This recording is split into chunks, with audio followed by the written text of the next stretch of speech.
Tudo começou em Hydesville, pequena localidade americana em meados do século passado, quando duas adolescentes, conhecidas como irmãs Fox, estabeleceram um código de comunicação com uma inteligência invisível após sua casa ter sido incomodada por ruídos e ocorrências estranhas durante um bom tempo. Nascia aí na era moderna o processo objetivo de intercâmbio entre duas dimensões, a visível e a invisível. Descobria-se um novo mundo paralelo ao nosso, o mundo dos espíritos. Levado para a Europa, tal método foi sofrendo modificações, embora, num primeiro momento, a comunicação entre os dois planos de vida tenha servido mais para entreter seus adeptos do que para despertá-los para a evidência da sobrevivência da alma. Por volta de 1854, um conhecido intelectual da área da educação na França começou a se interessar pelos fenômenos. Seu nome, Denisard Hippolyte Léon Rivail. Passando a frequentar reuniões na casa de alguns amigos, vislumbrou nas manifestações a possibilidade de obter respostas a perguntas que muitas vezes também se fizera. Em depoimento no livro Obras Póstumas, ele conta: comecei meus estudos sérios no Espiritismo, menos ainda por meio de revelações do que de observações. Apliquei a essa nova ciência, como fizera até então, o método experimental. Nunca elaborei teorias preconcebidas. Observava cuidadosamente, comparava, deduzia consequências. Dos efeitos, procurava remontar as causas, por dedução e pelo encadeamento lógico dos fatos, não admitindo nada por válido como explicação, senão quando resolvia todas as dificuldades em questão. Desse criterioso trabalho, nasceu uma série de livros que se tornou conhecida como Codificação Kardeciana, obras que fundamentam quaisquer estudos acerca do Espiritismo. Buscando evitar associações entre seu respeitável trabalho como autor de obras pedagógicas e o das inovadoras ideias espíritas, Denisard passou a assiná-las com o pseudônimo Allan Kardec, que, por sinal, segundo revelação espiritual que lhe fora feita, correspondia a um nome usado por ele mesmo em existência anterior. Paralelamente, nos 15 anos que separam o início do trabalho de Kardec e seu desencarne, surgiram outras publicações de menor porte, além da Sociedade Espírita de Paris e o periódico Revista Espírita, todos conduzidos por ele mesmo no tempo citado. As obras básicas, portanto, são as seguintes: O Livro dos Espíritos, lançado em 18 de abril de 1857. Nele estão contidos os princípios da doutrina espírita sobre a imortalidade da alma, a natureza dos espíritos e suas relações com os homens, as leis morais, a vida presente, a vida futura e o futuro da humanidade, segundo ensinamento dado por espíritos superiores com a ajuda de diversos médiuns. Allan Kardec assina a compilação e ordenação contidas nesta obra que, na verdade, compreende 4 livros diferentes. O primeiro, tratando das causas primárias, divide-se em 4 capítulos, reunindo 75 questões.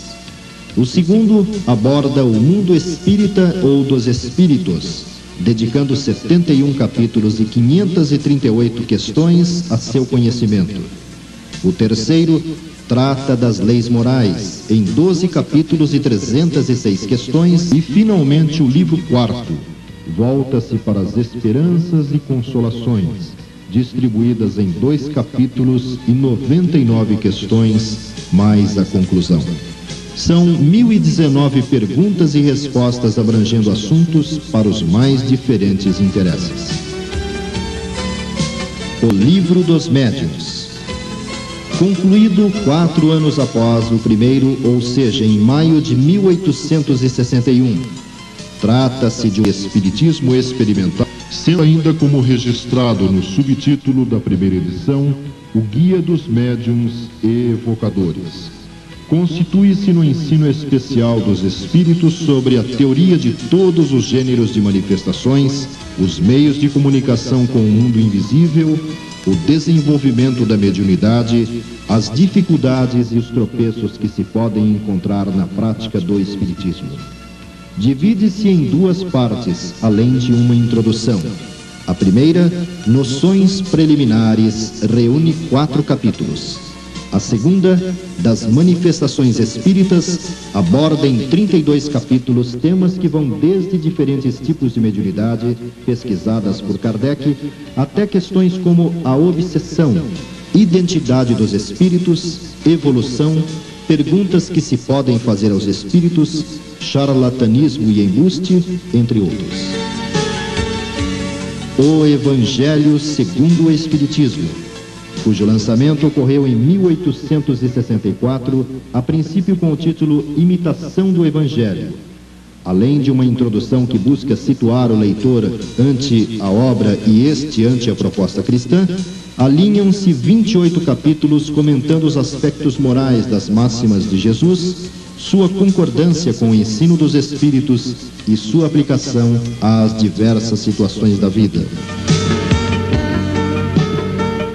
O Céu e o Inferno, ou a Justiça Divina segundo o Espiritismo. Publicado em agosto de 1865, procura fazer um exame comparado das doutrinas conhecidas, da passagem da vida corporal à vida espiritual, as penas e recompensas futuras, revendo as ideias dos anjos e demônios e das penas eternas, seguido de diversos exemplos acerca da situação real da alma durante a morte e depois dela. 2 partes constituem o livro. A primeira, dedicada à doutrina, divide-se em 2 capítulos. Na segunda, através de 8 capítulos, várias mensagens são reproduzidas, revelando a situação dos espíritos que passaram pela morte sob diferentes condições e que retornaram através de médiuns diversos, revelando detalhes extremamente interessantes para nós que ainda permanecemos no mundo dos chamados vivos. Finalmente, a quinta, aquela que é conhecida como a Gênese, colocada nas livrarias em janeiro de 1868, mas que na verdade reúne 3 estudos. O primeiro, dividido em 12 capítulos explicando a Gênese mosaica sob a ótica espírita. O segundo, em 2 capítulos enquadrando nas leis naturais do universo chamados milagres praticados por Jesus. E por fim, 18 capítulos analisam as predições, ou seja, a capacidade de se antecipar a acontecimentos futuros.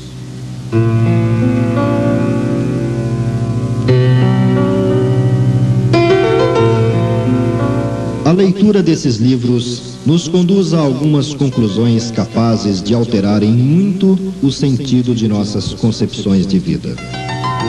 Contudo, é o próprio Kardec quem, com acerto, afirma na introdução ao estudo da doutrina espírita: a verdadeira doutrina espírita está no ensinamento dado pelos espíritos, e os conhecimentos que esses ensinamentos comportam são mais graves para serem adquiridos de modo diferente de um estudo sério e continuado, feito no silêncio e no recolhimento, pois só nessa condição se pode observar um número infinito de fatos, de nuances que escapam ao observador superficial e permitem assentar uma opinião.